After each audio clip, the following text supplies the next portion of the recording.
Yes, Happy New Year for a giant bloom of Orb Spiders this year. This is going to be an incredible year. The preceding year we had tons. I have videos of all the webs that I went through the farms and took, but they are starting early this year and they are in abundance. They are everywhere. So this little video clip is just kind of give everybody an idea what happens when these things bloom. You can't hardly walk anywhere without running into one of their webs. They love to span long pieces of bush or crossings or whatever. They go 50 feet and they will draw a web between it and you just don't see it, and you walk into them all the time out here. So this is just a little short area, but there's a surprise in a flower that blooms very rarely, but it's an unbelievable succulent flower. But these are the little right there, and I'm not too sure if the camera will shift into that or not. We'll see if it does. Sometimes it will, sometimes it won't. Sometimes I have to coax it with my finger or something. Let's see. There we go. That's a baby orb spider right there. And if I just come over a little bit further, just 3 feet, not even 3 feet. Let's find my finger. There's my finger, and it's there. There's another one right there, and then just a couple of feet away from that is another one, and then a foot away from there is another one. And I can go on and on, but look at this beautiful flower. Isn't that amazing?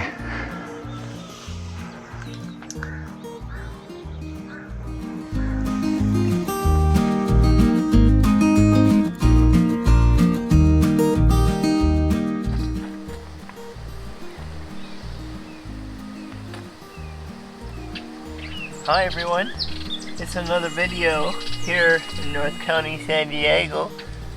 I'm underneath the canopy here, the shade cloth. I can actually stand up out there, but this part I have to stoop way down. But that's okay, it's just what I had on hand to make this thing. So come on in, I'll show you what I've got going on in here today. And then I'm going to make it a short montage of a lot of other little things that are going on in the garden, and make it try to keep it under 12 minutes or so in this video, but it's kind of what's going on in my garden. And I thought for those who are following what's going on here with me and this sort of thing with this garden, and that you might find some of it interesting. So if I forget to say so, thanks for watching so far, and thanks for the new subscribers. About what's next, and this is sort of, I don't know, I think I ought to put something in one of my videos about asking the viewers what do they think I should do next, because there are so many things that need to be done. But this is not one of them. I've got this what's next was done, so I go on to another what's next thing. So without rambling on, which I always like to do, I'm going to bring you in and show you what's going on. These were manga and G pepper plants that I had from last year. They were great producers, and I really liked the plant itself, the peppers that they were producing. I've already picked several off of here, and there are a couple more that can be picked on now, but this is the second year on one plant. I'm surprised they lasted all year long and into another year. So there are several, I don't know if you can see them. They are hidden underneath there, some peppers. and they're a good size. They're what I like to pick. I put them just my hand, and they're big enough to pick, and I like to blister them and then saute them in whatever I want to eat them with. They're really a delicious pepper. This is more of the manganji peppers. This is all basil, and I need to get the seed top off of these so that I can continue making pesto.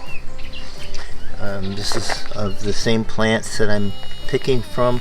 However, this was last year's plant. This is actually from some seeds that I had several years ago, and this was a volunteer from last year, and because the seeds that I had for some reason didn't work this year, so this is from last year's plant, and it's a little different variety than this one. I don't know how much difference it is. It's kind of the same family.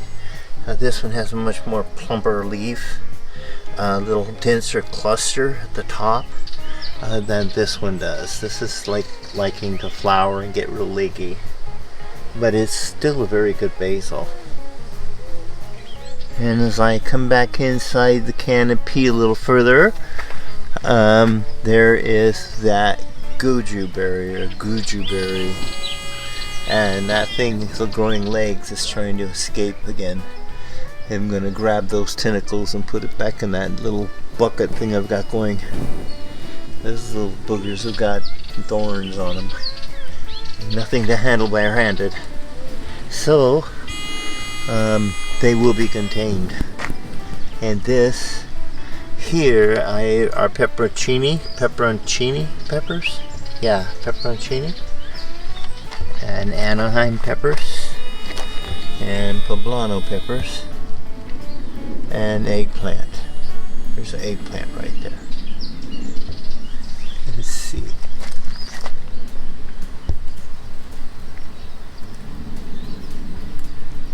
And of course, in between all of that is spiders.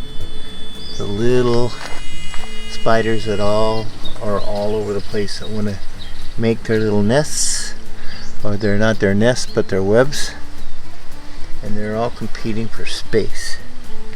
So out from underneath the canopy, and the garlic that needs another 2 or 3 weeks actually, and then to the very end of where I can actually stand up and take a look at the beets.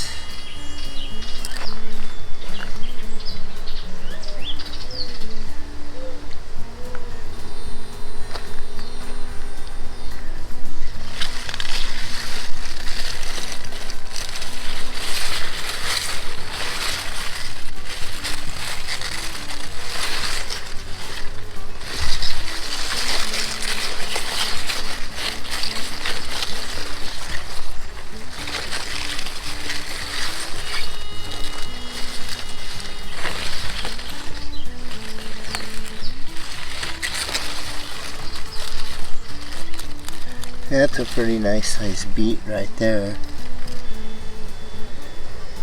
So these beets will be coming out of here pretty soon, leaving room for a few more plants that I have planned on coming in here, and keeping in mind that I want to work around the plants that I have already planted. I have to have a little space to get in and pick them and take care of them that way. And I'm going to kind of like redo this cover. It needs some work, but for now I guess I'll just leave it like it is and head out of here.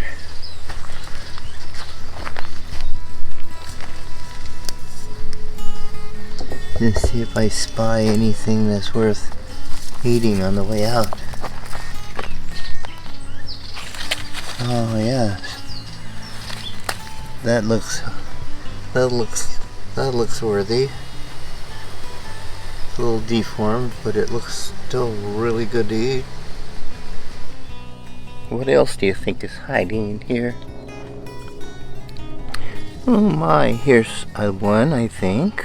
Let's see. Oh, this has got a pretty good one to form it. Yeah, I'll eat that one. It turns really red. Here's another one that should just come off of here. Oh, what is this? What is this? Right there. Oh, look at this one.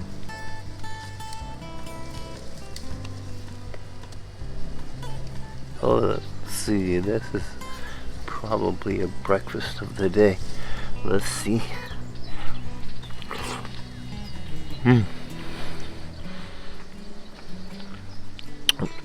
Wish you could taste this.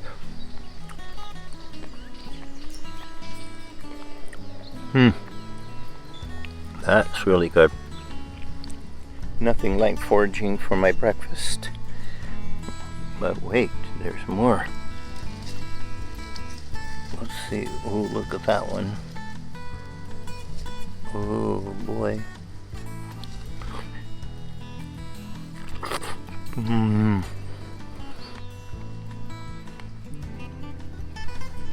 But wait, there's more. Oh.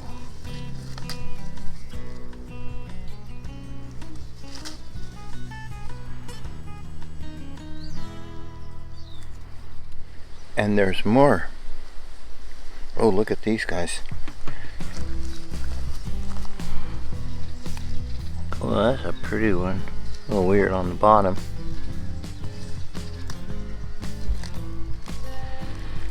Oh, look at that one on the top. Looks like a little cherry. And that's what it tastes like, actually. What's on there? What are you? Get on there. Get out of there.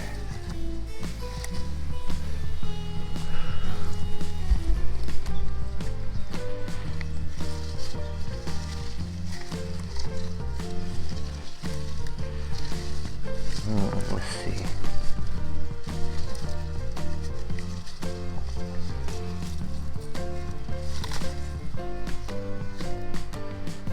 Yeah. So I've had my breakfast for these today. Those can go in my salad tonight. And here comes our afternoon breeze, along with which was nice clear air. Now we get smoke again. They haven't put that fire out yet. Pretty big vegetation fire. And this is a Tahitian squash that grows, I would say, 1.5 feet, maybe sometimes 2 feet a day. So this is 2 plants that were planted way back here, right in front of this basket here, where this tomato was trying to live, but has been taken over by the tendrils of this giant Tahitian squash plant. And there's 2, and they have grown their way all the way down here past all this garlic, which has still got time to go, but they're smothering them right here. Right now they need the sunshine to finish maturing. So I'm gonna figure out a way to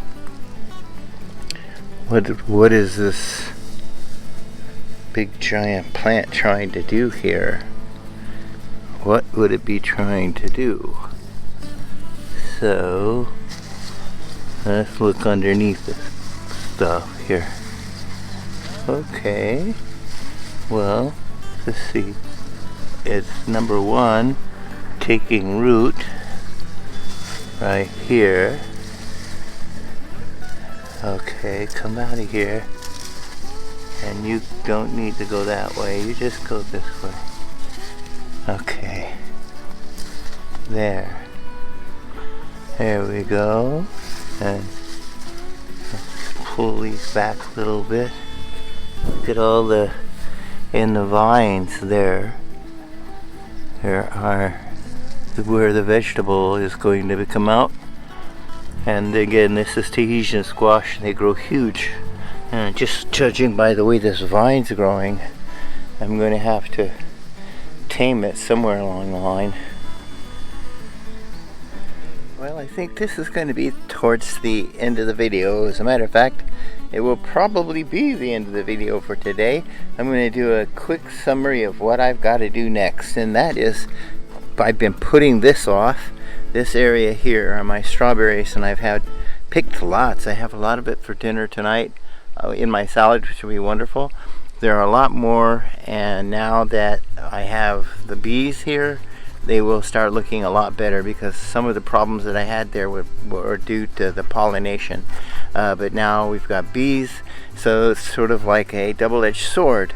I need to clear out all of this oregano, but the problem is that every day there are hundreds of bees foraging on this plant, and in turn they swoop over and hit those little white flowers on the strawberries and make them happy, and I get a nice big fat plump strawberry out of that. So, and also you don't want to get in here and start chopping away when you might hit a bee in the wrong place. You know, you'll be in the bonnet situation, and I don't like that. I've had that happen to me before. So we'll leave the bees alone. If I get out early in the morning, they're not here yet, and I can get this cut away before they start moving in, because there are like lots and lots of these bees having a great time there. So we're going to get on to watering today, and a quick look at the grapes. They're looking wonderful. I'm really happy with the size of those things. If we can get a quick look at that. Maybe I'll zoom in on that a little bit. Yeah, they look real pretty. So these are seeded Concord, but this is just absolutely loaded. There are all kinds of them. And I was surprised to see how well this passion fruit's doing. So far I've counted like 8, and I keep counting new blossoms every time I turn around and look at it. There is a new passion fruit blossom coming out, and there's a new one there. And so hopefully that this will be loaded with passion fruit. So everything looks like it's coming alive here from all that rain and everything we had this winter. And so that'll be the end of the video. I'm going to get out of this smoke for the afternoon and edit, and that will take me most of the afternoon to put together something. And thanks again for watching. Bye.